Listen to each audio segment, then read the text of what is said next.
بسم اللہ الرحمن الرحیم۔ ارشاد نبوی صلی اللہ علیہ وآلہ وسلم ہے، بدترین شخص وہ ہے جو دو منہ رکھتا ہے، ایک منہ سے ایک کے پاس جاتا ہے اور دوسرے منہ سے دوسرے کے پاس جاتا ہے۔ جو گناہ سب سے زیادہ انسان کو جہنم کا مستحق بناتے ہیں وہ زبان اور شرمگاہ کے گناہ ہیں۔ جو شخص جھوٹی قسم کھائے وہ اپنا ٹھکانہ جہنم میں بنا لے۔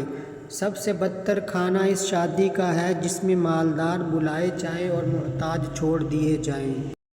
اور جو شخص بلا عذر دعوت قبول نہ کرے اس نے خدا اور رسول صلی اللہ علیہ وآلہ وسلم کی نافرمانی کی۔ فاسقوں کی دعوت قبول نہ کرو، سود کھانے والے، کھلانے والے، کاتب اور گواہ سب برابر ہیں، سب پر خدا کی لعنت۔ جس شخص کو یہ بات اچھی لگے کہ قیامت کے دن اللہ تعالیٰ اسے تکلیف سے نجات دے تو اسے چاہیے کہ تنگ دست مقروض کو مہلت دے یا سارا قرض معاف کر دے۔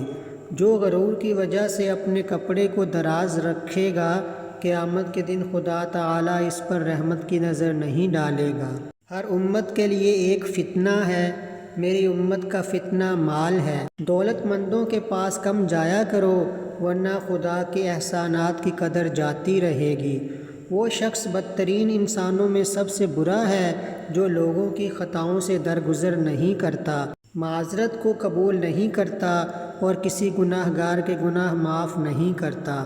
جو شخص اس امت میں تفرقہ پیدا کرنا چاہے اس وقت جب کہ تمام قوم متفق ہو چکی ہو، اس کی تلوار سے خبر لو خواہ وہ کوئی بھی ہو۔ اگر لوگ یہ جان لیں کہ رات کو تنہا سفر کرنے میں کیا خدشات ہیں جو میں جانتا ہوں تو رات کو کوئی شخص اکیلا سفر نہ کرے۔ سفر عذاب کا ایک ٹکڑا ہے جو تمہیں کھانے پینے اور آرام کرنے سے باز رکھتا ہے۔ پس تم میں سے جب کوئی اپنا مقصد حاصل کر لے تو اسے چاہیے کہ اپنے گھر بار کی طرف لوٹ آنے میں جلدی کرے۔ جب تم میں سے کوئی شخص بہت دنوں تک سفر میں رہا ہو تو وہ رات کے وقت اپنے اہل خانہ میں اچانک نہ آ جائے۔ آدمی کے لیے یہی گناہ کافی ہے کہ جن کی پرورش اور خبر گیری اس کے ذمہ ہو ان کی خبر گیری نہ کرے اور ان کو ضائع کر دے۔ کسی باپ نے اپنی اولاد کو نیک ادب سے اچھا کوئی عطیہ نہیں دیا۔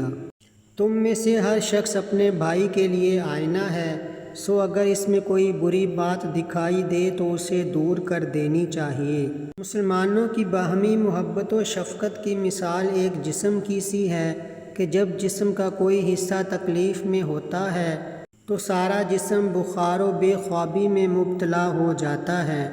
انسان کو لازم ہے کہ اپنے بھائی کی بے پر بے نہ کرے اور نہ اپنے بھائی کی منگنی پر منگنی کرے۔ جو شخص لوگوں میں مشہور کرنے کے لیے کوئی عمل کرے گا اللہ تعالیٰ اس کے عیوب لوگوں میں شائع کرے گا اور اس کو حقیر و ذلیل کرے گا۔ میں اس امت میں ایسے شخص سے اندیشہ کرتا ہوں جو بات تو دانائی کی کرے لیکن عمل اس کا ظالمانہ ہو۔ اللہ تعالیٰ نے اہل کتاب کے گھروں میں بغیر ان کی اجازت کے داخل ہونا حلال نہیں کیا اور نہ ان کی عورتوں کو مارنا اور نہ ان کے پھلوں کو کھانا حلال کیا ہے۔ جو شخص گھر میں جھانکے اس کو گھر میں آنے کی اجازت نہیں دینی چاہیے۔ جو شخص محض اللہ تعالیٰ کے لیے یتیم کے سر پر مہربانی سے ہاتھ پھیرے گا تو ہر بال کے عوض اس کے لیے بھلائی ہوگی۔ اللہ کے نزدیک سب گھروں میں محبوب تر گھر وہ ہے جس میں یتیم کی عزت کی جاتی ہے۔ جو شخص یتیم کو اپنے کھانے پینے میں شریک کرے گا اللہ تعالیٰ اس کے لیے جنت واجب کر دے گا، بشرط یہ کہ وہ کسی ایسے گناہ کا مرتکب نہ ہو جو معافی کے قابل نہ ہو۔ عفو کرنے سے اللہ تعالیٰ آدمی کی عزت بڑھا دیتا ہے۔ جو شخص نرمی کی صفت سے محروم کر دیا گیا وہ سارے خیر سے محروم کیا گیا۔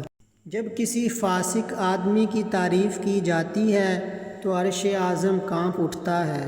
ہمارے چینل کو سبسکرائب کریں اور لائک کریں۔ اللہ حافظ۔